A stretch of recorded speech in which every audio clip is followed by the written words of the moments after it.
Punya waktu 24 jam, kok habis semua sampai nggak punya waktu quality time sama anak? Atau jangan-jangan kita berpikir, mumpung anak-anak masih kecil, ya kita ngejar karir dulu aja deh. Toh, quality time sama mereka belum tentu mereka ingat. Dan mereka juga mungkin belum ngerti apa-apa. Kalau anak udah gedean, kan mereka udah ingat banyak, udah ngerti banyak, jadinya lebih seru. Jangan salah ya, kalau kita sebagai bapak masih berpikir kayak gini, hati-hati. Akan ada dampak negatif di masa depan yang akan kita tuai. Yuk, simak penjelasannya.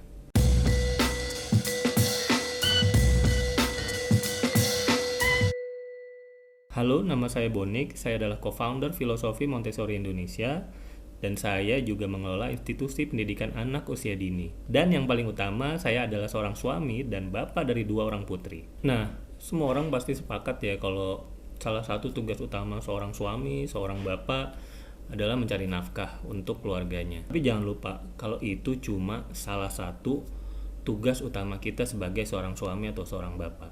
Nah, ada lagi nih, salah satu tugas utama kita sebagai seorang bapak, yaitu punya quality time sama anak sejak anak dari bayi sampai mereka gede nanti. Karena menurut para ahli, ternyata banyak banget manfaat positif dari kebiasaan kita untuk punya quality time sama anak.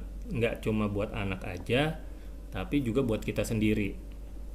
Tapi kalau kita nggak punya kebiasaan itu dan nggak punya rutinitas quality time sama anak sejak anak kecil, kemungkinan besar kita akan menuai hal-hal negatif yang akan saya jelaskan berikut. Yang pertama, anak tuh bakal rentan banget kena gangguan perilaku dan emosi. Karena anak tuh akan ngerasa kesepian, ngerasa nggak dipeduliin, karena bapaknya sibuk gitu, ngerasa dicuekin. Jadi mereka tuh nggak punya rasa aman, nggak merasa dicintai. Yang kedua, kita tuh jadi kehilangan kesempatan gitu untuk membangun kedekatan emosional dengan anak sejak usia dini, dan itu berakibat pada kita juga kehilangan kesempatan untuk menjadi orang yang paling didengar opininya ketika dia gede nanti dan sedang menghadapi isu-isu atau problem-problem tertentu gitu. Kalau kita punya kedekatan emosional, mereka akan nyari kita tuh, Pak, aku lagi punya masalah ini nih, Pak, aku lagi punya masalah itu nih, Bapak punya pandangan nggak? Bapak punya solusi nggak? Gitu. Aku bisa cerita nggak? Nah, kita tuh akan kehilangan kesempatan-kesempatan seperti itu. Padahal ya, ketika anak-anak kita gede nanti gitu, banyak banget isu-isu atau masalah-masalah yang harus kita bicarakan dengan landasan tuh kedekatan emosional gitu, kayak ngebahas pendidikan seksual, udah jelas, terus ngebahas isu-isu komunitas yang gak sesuai dengan value keluarga. Terus ketika anak udah mulai suka lawan jenis atau anak disukain sama lawan jenis, itu kan butuh kedekatan emosional untuk mereka bisa cerita atau mereka mendengarkan nasihat kita gitu. Karena ketika anak kita udah makin gede, ya defensifnya juga akan makin gede. Mereka udah ngerasa tahu segalanya, ngerasa bener. Kedekatan emosional tuh jadi gerbang utamanya gitu, supaya kita bisa diskusi dengan baik gitu, nggak tensinya nggak naik, nggak jadi akhirnya cuma ngatur-ngatur gitu, cuma nyuruh-nyuruh yang bikin anak jadi makin defensif dan menjauh dari kita gitu. Terus ya itu tadi, gimana kita nasihatin supaya bergabung tuh di komunitas yang ini aja nak gitu, jangan yang itu gitu. Meskipun komunitas yang dia pengen itu seru, asik, heboh, menerima dia apa adanya, kalau salah nggak ngejudge, malah dimaklumin, di-embrace.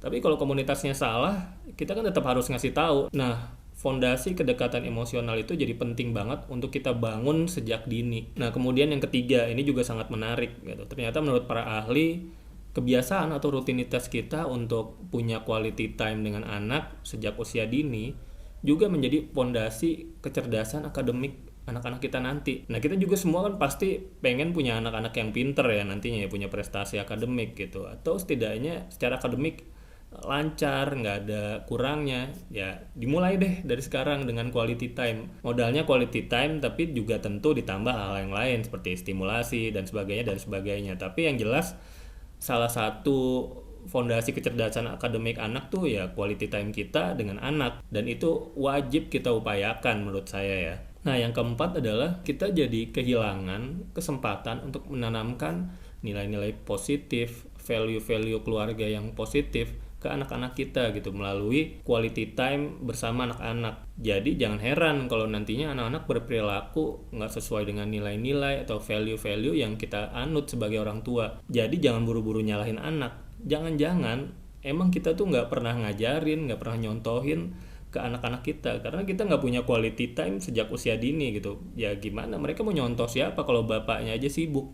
Sebenarnya juga masih banyak dampak negatif lainnya yang teman-teman sendiri kalau masih penasaran bisa googling aja, banyak banget hasil penelitiannya dan itu udah terbukti ya gitu. Saya nyampain 4 kan menurut saya ini yang apa ya, menurut saya ini juga udah cukup jadi motivasi buat diri saya sendiri terutama supaya selalu punya quality time sama kedua putri saya. Dan ternyata menurut para ahli quality time bapak sama anak itu gak perlu lama-lama kok gitu ya. Para ahli ini juga pasti mempertimbangkan bahwa kodrat seorang laki-laki yang harus mencari nafkah itu tadi gitu. Nggak mungkin kita ninggalin kerjaan begitu aja buat quality time sama anak gitu. Dan menurut para ahli dibutuhkan minimal 15 menit per hari bagi seorang bapak dan anak untuk berkegiatan bersama gitu atau quality time. Ya kalau bisa lebih syukur gitu, tapi masa 15 menit juga nggak punya ya, dari 24 jam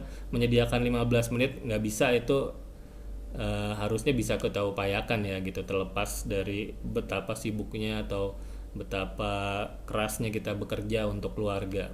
Nah dan terakhir ini yang saya mau sampaikan tentang pikiran kalau quality time tuh nunggu anak udah gede aja deh, kalau anak udah ngerti, udah bisa ingat. Kalau menurut saya sih itu udah telat ya gitu. Karena apa gitu, ketika anak semakin gede justru saingan kita juga makin banyak untuk bisa bersama anak-anak kita gitu. Yang pertama itu gadget.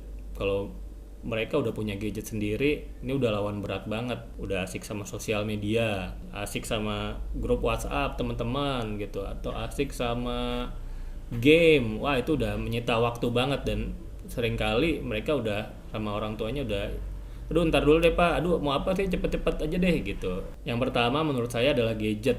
Ini tuh udah lawan berat banget ya menurut saya gitu. Apalagi kalau anak-anak udah pegang gadget sendiri. Ya kita tahu gadget tuh benar-benar menyedot apa ya, perhatian manusia lah, apalagi anak-anak. Mulai dari sosial media, apalagi game. Dua hal ini aja udah habis kayaknya waktu mereka. Kedua, teman-teman atau komunitas. Ini juga udah lawan berat banget gitu. Ya mereka pasti ngelihatnya bermain sama teman-teman atau di komunitas tuh lebih seru, lebih rame, mereka lebih diterima. Kalau mereka salah nggak dijudge, nggak dihakimin, justru di-embrace kayak yang udah saya bilang tadi gitu, yang bikin mereka lebih senang menghabiskan waktu dengan komunitas atau teman-teman mereka gitu. Bisa curhat bebas, mau cerita apa aja, nggak takut dimarahin, nggak takut dijudge, dihukum atau apa gitu. Itu juga udah jadi saingan berat gitu. Akhirnya ya dengan dua hal itu aja gimana ya kita mau ngebangun quality time gitu, sementara waktu yang kita punya juga makin sedikit gitu ya. Coba kita breakdown gitu, Senin sampai Jumat kita kerja, anak-anak sekolah juga sekarang kan udah menghabiskan waktu banyak. Sabtu kalau ada kegiatan lain udah kepotong lagi, Minggu mau berkegiatan udah pengen siap-siap buat hari Seninnya gitu. Jadi emang menurut saya sebaiknya kita mulai dari usia dini sih gitu, karena makin kesini makin gede waktu yang kita punya sebagai seorang bapak itu makin sedikit untuk bisa bareng-bareng sama anak. Ya namanya juga anak udah gede ya, pasti udah punya dunianya sendiri, udah pengen asik sendiri, udah punya maunya sendiri. Kita kan juga pernah jadi anak-anak yang juga berpikiran seperti itu gitu, saya terutama gitu. Otomatis diajak quality time bareng juga semakin sulit gitu, makin banyak alasan, keengganannya tuh makin kelihatan. Apalagi kalau kita terlanjur nggak punya kedekatan emosional itu tadi, yang itu menjadi fondasi hubungan kita sama anak. Ya kita akan semakin kesulitan mengakses anak-anak kita. Gimana mereka mau ngebuka akses, orang kedekatannya aja nggak ada. Ya ini jadi pengingat ya buat saya sendiri terutama gitu ya. Jangan sampai saya jadi orang tua yang kesepian di hari tua karena kesalahan saya sendiri. Makanya yuk teman-teman, bapak-bapak, calon bapak atau yang masih lajang dan nantinya juga jadi bapak, kita persiapkan diri kita sebaik mungkin. bukan untuk menjadi seorang bapak yang sempurna bagi anak-anak kita, tapi untuk menjadi seorang bapak yang mau terus belajar dan memperbaiki diri untuk anak-anak kita. Assalamualaikum warahmatullahi wabarakatuh.